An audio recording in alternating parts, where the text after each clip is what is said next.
Is your podcast boring or bold? Radionomy shuts its US streaming service, musicians making podcasts, and has Soundcloud finally got past its financial troubles? Welcome to the Richard Daly Podcast, bringing you a UK perspective on the latest news and developments from the world of podcasting and internet radio. Welcome to episode 36. I'm your host, Richard Daly. Each week I curate and discuss the latest news in podcasting and internet radio with a focus on the smaller podcaster, radio host and DJ. You know, one of the reasons for my inconsistent production of this podcast is that I've been a bit concerned about whether I was adding any value to the conversations around podcasting and online radio. I guess what I mean is, what differentiates me from the other commentators, sites and newsletters that are out there for you to consume? Well, a couple of interesting articles around this theme have been published this week. They've helped me, and I thought I would share them with you. Firstly, Ivo Terra of podcastlaunch.pro writes in the Podcast Business Journal on 3 reasons to make a bold podcast in 2019. Ivo discusses why many businesses and podcasters that are just getting started with podcasting tend to take a conservative approach, where they follow the pack instead of trying to do something bold and different. As podcasting grows, differentiation becomes more important, with more shows covering the same topics. They're probably also using similar formats, and maybe they're even interviewing the same guests. So how do you stand out? Well, Ivo suggests experimenting with different formats and styles, and notes that the lower cost of podcasting over, say, TV production means that this kind of experimentation is probably going to be much cheaper to try. The second article I saw this week is about how to prevent your podcast from being boring. This piece from the podcasthost.com by Lindsay Harris-Friel looks at how to use engagement and empathy to prevent listener boredom. The article goes on to talk about the intimacy of audio and how sound can be used to draw listeners into the action or topic. In my mind, this is similar to the often talked about way that podcasters can talk directly to listeners, because most podcasts, of course, are listened to through headphones. Over the last couple of years, we've seen a growing number of radio presenters leaving that industry for one reason or another and taking up podcasting. In the UK, John Gaunt is a great example, and there have been several high-profile American presenters who've made the same switch. A new trend seems to be starting now, and that is for high-profile musicians to start their own podcasts. Led Zeppelin vocalist Robert Plant and Pink Floyd guitarist David Gilmour have both recently done this. The Robert Plant podcast is called Digging Deep and looks back on his songs and recording sessions, as well as talking about some of the people and places that have inspired his music over the years. Gilmour's podcast features discussions on some of the many guitars he has used over the years. And this is tied to a charity auction of his collection of over 120 guitars, which is happening soon. It looks like this will be a short season of just 3 podcasts specifically for this event.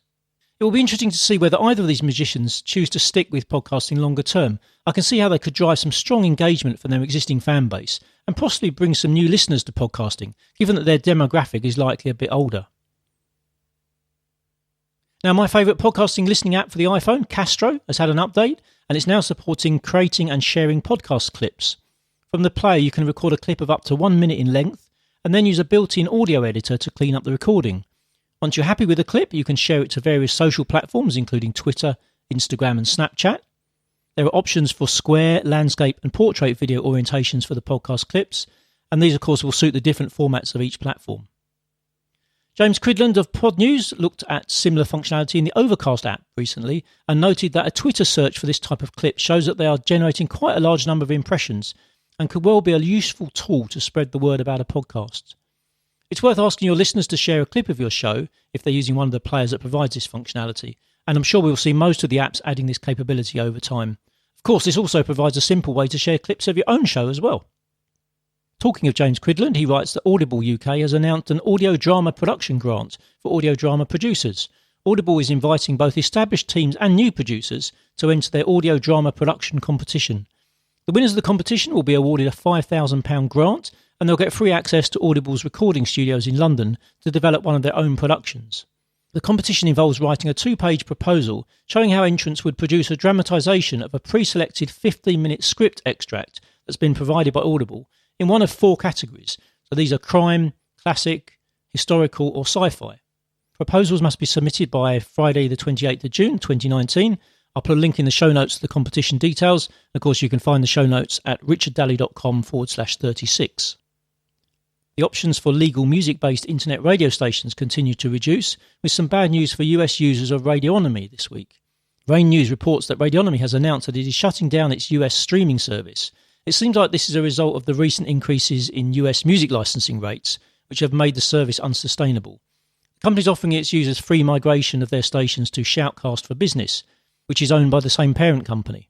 The big problem for station owners, of course, is that they will now become responsible for paying their own music royalties, as Shoutcast does not offer that service. Finally this week, let's end on some more positive news. It seems like Soundcloud has got over the financial issues it seemed to be facing last year. It's just acquired a Repost Network, a rights management and distribution company. Repost Network brings functionality that could enhance SoundCloud services in areas like analytics dashboards and content protection, and these could be quite attractive to musicians.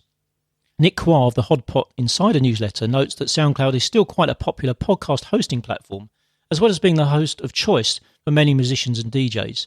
SoundCloud claims to have 20 million audio creators using their platform and 175 million people listening each month.